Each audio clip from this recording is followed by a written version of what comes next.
Shalom, jua-jua man banta krina, perpulungan GBKP Denpasar, senda jumpa kita, ibas perpulungan jabu-jabun tanggal 24 April enda. Diharapkan kami, kita krina libas kondisi sehat, menjua-jua, guna pekegehi, kini tekenta, mari si bahas ka, karena bahan perpulungan jabu-jabun ta, si ibuat di Basada Tesalonika 5, ayat 10 siwah, seku ayat 24. Yogekan kami lebih man banta krina. Ola ambati pendahin kesah si badia, ola kam anggap enteng nandangi berita karena sura-sura di bata. Kaipe ujila lebih, cikeblah si mekuli, silahkan kerina si jahat. Di bata si mereka kemalaman ate man banta, erbahan cakam badia ibas kaipe, tena ia si ingkawalikam. Kesahdu, tendindu raskulandu, bersih ibas kesalahan nari asum kerekan Tuhan ta Yesus Kristus pagi. Di bata sindilo kam setia kap jana ia si erbahanca maka si enda banci jadi. Perpulungan si kelengi Tuhan Yesus Kristus si teruskan kami enda perpulungan jabu-jabunta tengah jabunta skala-skala.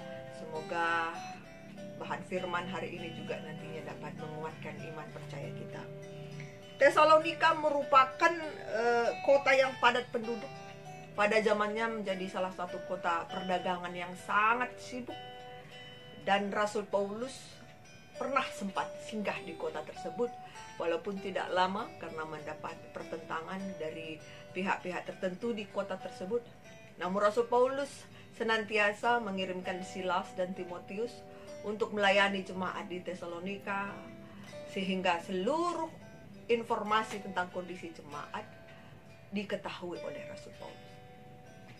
Maka perpulungan Tuhan, bahan renungan kita wari aina merupakan nasihat singkat Rasul Paulus. Bagian dari nasihat singkat Rasul Paulus terhadap jemaat Tesalonika. Mengapa saya sebutkan singkat? Karena tidak membebani daya ingat, ya, namun sangat bermanfaat untuk mengarahkan gerak-gerik hati dan kehidupan kita. Sangat bermanfaat. Mari kita perhatikan satu persatu. Kita mulai dari ayat yang ke-19. Ola ambati pendahin kesah si badia. Pendahin kesah si badia. Pekerjaan Roh Kudus itu jangan dibatasi. Ya. Jangan juga kita membuat pekerjaan Roh Kudus itu seperti yang kita inginkan saja. Roh Kudus berkarya dengan cara yang luar biasa. Adining kami pendahin kesaksi badia bagi api. Seperti api menerangi, menghidupkan dan memurnikan jiwa. Roh Kudus yang ada pada diri kita masing-masing anak-anak Tuhan. Menerangi dalam ta, si menghidupkan kehidupan kita. Dan yang memurnikan jiwa kita. Karena itu jaga, jangan sampai padam. Jangan sampai padam api nyala Roh Kudus. Ya. Karena perkara-perkara dunia, kesulitan, sakit penyakit, perselisihan, itu sangat mampu memadamkan api Roh Kudus dalam diri kita. Nah, padam api tentu gelap. Dan nalik sinerangi sah. Bahkan kita hidup, ya, tapi seperti tidak hidup. Dan bahkan jiwa kita akan menjadi kotor, tempat bersarangnya dosa-dosa. Jaga, jangan sampai padam api Roh Kudus dalam hati kita. Ayat 20, jangan anggap rendah karena nubuatan Tuhan. Jangan anggap enteng berita karena surah di bata. Anggap rendah, anggap enteng. Nubuat entah pe surah di bata sih maksud menggambarkan enda dalam artian pengajaran firman, menafsirkan dan menerapkan isi pustaka si badia. Itu artinya nubuat ataupun surah di bata. Kita harus menghargai dan menilai tinggi firman Tuhan. Penyampaian firman Tuhan sama sekali tidak boleh diremehkan ataupun bahkan dilecehkan. Ya. Karena merupakan ketetapan Allah untuk memajukan dan mengembangkan diri kita. Firman Tuhan itu ketetapan Allah untuk memajukan dan mengembangkan diri kita. Baik dalam pengetahuan, baik dalam anugerah keselamatan kita, demikian juga dalam kekudusan dan terutama penghiburan kita. Itulah firman Tuhan. Ya. Mungkin ini terkait dengan ibadah online kita ini. Karena bisa kita lakukan sambil tiduran, bisa kita lakukan di rumah. Kita terkadang mungkin masih dalam tahapan anggap remeh, anggap sepele. Hati-hati perpulungan Tuhan. Firman Tuhan badia, walaupun penyampaiannya dalam bentuk langsung ataupun melalui media sosial ataupun melalui media elektronik, tapi firman Tuhan tetap firman Tuhan. Kita hargai, kita menilai dengan tinggi dan betul-betul mengambil sikap memberi penghargaan terhadap firman Tuhan itu. Ayat yang ke-21, kai pe ujilah lebih, cikep si mehuli. Kai pe ujilah lebih, cikep si mehuli. Perpulungan Tuhan, adina dalam ilmu ekonomi, sebuah produk sebelum dilempar ke pasar harus melalui tahap pengujian terlebih dahulu. Ya. Apa manfaatnya harus melalui tahap pengujian tersebut? Manfaatnya meminimalisir kegagalan produk, ada yang meringankan resiko usaha. Kemudian itu membuat kita mengetahui info penting produk, seperti usia produk, masalah yang timbul dari pemakaian dan cara pemeliharaannya, dan sebagainya. Mungkin kita yang latar belakang ekonomi lebih memahaminya. Tapi satu hal yang pasti, bahwa pengujian produk itu sangat penting supaya tidak terjadi kesalahan, dan kesalahan itu bisa merugikan banyak orang. Ya. Kai pe ujilah lebih, sejalan dengan firman Tuhan, apapun itu ujilah terlebih dahulu. Ujilah terlebih dahulu. Kalau kata uji yang dipakai oleh Rasul Paulus di sini dalam bahasa aslinya adalah dokimazete. Dokimazete. Ya, istilah ini seringkali dipakai dalam istilah peleburan logam, melebur logam, memurnikan logam, memisahkan logam dari debu, dari pasir, itu dengan meleburnya. Begitulah proses pengujian yang dimaksud oleh Rasul Paulus. Ya. Karena itu setiap pengajaran, setiap teori harus diuji terlebih dahulu, terutama dalam firman Tuhan, dalam iman kita. Apapun itu harus diuji terlebih dahulu. Dengan cara apa kita mengujinya? Ya dengan Alkitab. Dengan Alkitab, segala firman yang kita dengarkan, kita uji kebenarannya dengan Alkitab yang kita punya. Dan jika sudah mendapatkan kebenaran itu, dan jika sudah teruji kebenaran itu, cikeplah, peganglah itu. Peganglah kebenaran itu.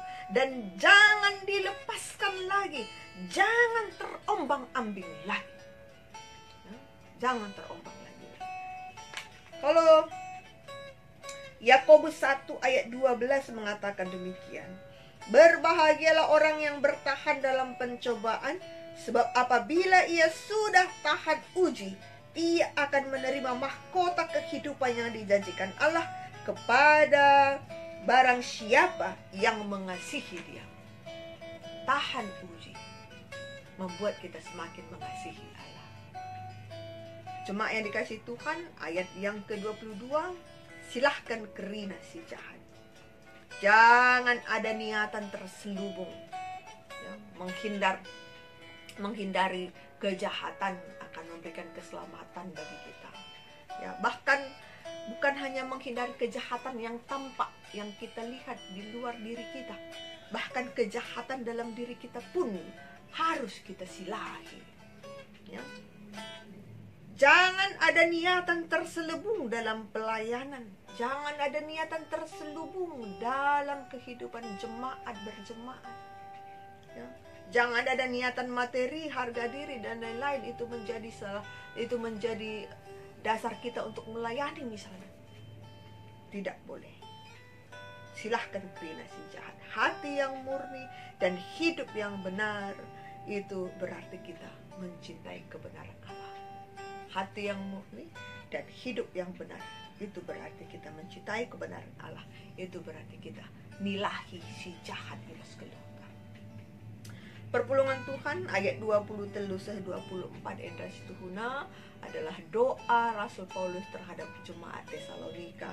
Doa Rasul Paulus untuk jemaat yang mengharapkan jemaat senantiasa dijaga lindungi Tuhan, kesahdu tendindu raskulandu bersih ibas kesalahan dari.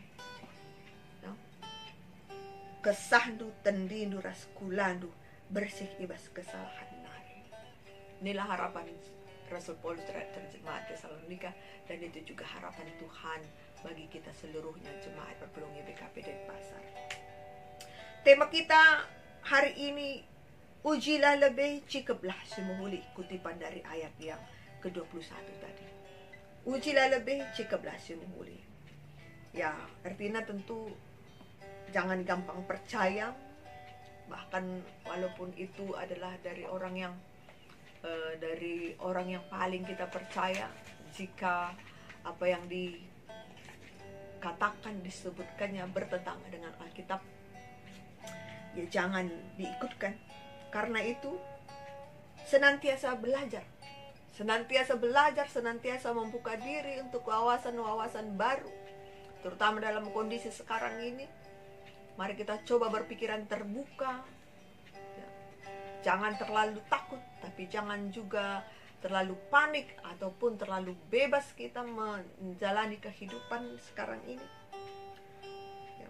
Kita senantiasa belajar, menyesuaikan diri, beradaptasi dengan hal-hal baru dalam hidup kita. Saya teringat sedikit tentang teknologi sebagai sarana pemberitaan firman yang kita lakukan sudah hampir 1 bulan lamanya. Ya, teknologi ini kita pakai untuk menjadi sarana pemberitaan Tuhan. Kita belajar. Saya belajar. Ya, semua kita belajar. Ya, semua kita belajar. Kita mencoba beradaptasi. Bagaimana beribadah jarak jauh, namun masih bisa saling mengeratkan persekutuan kita. Kita belajar. Ya. Dan ibadah tetaplah ibadah. Walaupun media yang kita pakai sekarang ini media elektronik, media sosial, tapi ibadah tetaplah ibadah. Lakukanlah dengan tekun, lakukanlah dengan sungguh-sungguh. Ya. Karena ibadah merupakan tuntunan iman bagi setiap orang percaya. Bahwa melalui media ini hamba Tuhan menjangkau jemaatnya melalui media elektronik, media sosial ini. Jadi ibadah kita walaupun berlangsung secara online, tapi ibadah ini merupakan tuntunan iman, bukan sekedar tontonan. Ya, bukan sekedar tontonan untuk mengisi waktu kita di rumah saja. Tapi ibadah kita ini merupakan tuntunan. Ya, kembali lagi bukan tontonan. Ibadah online bukan nonton, ibadah online. Seperti yang sudah diingatkan di grup di pagi hari tadi. Mari kita berusaha menguji diri kita, apakah ibadah yang kita lakukan seperti saat ini merupakan ibadah yang sesungguhnya. Ya, walaupun caranya berbeda, tapi esensinya tetap ibadah. Mari kita senantiasa beribadah. Endama kata dibata sisih man banta perpulungan Tuhan Krina. Senantiasa kita belajar beradaptasi dengan situasi ras kondisi kenduari enda. Tentu kami Krina kita perpulungan tetap sehat, tetap semangat dibatasi masuk-masuk kita Krina. Jujur.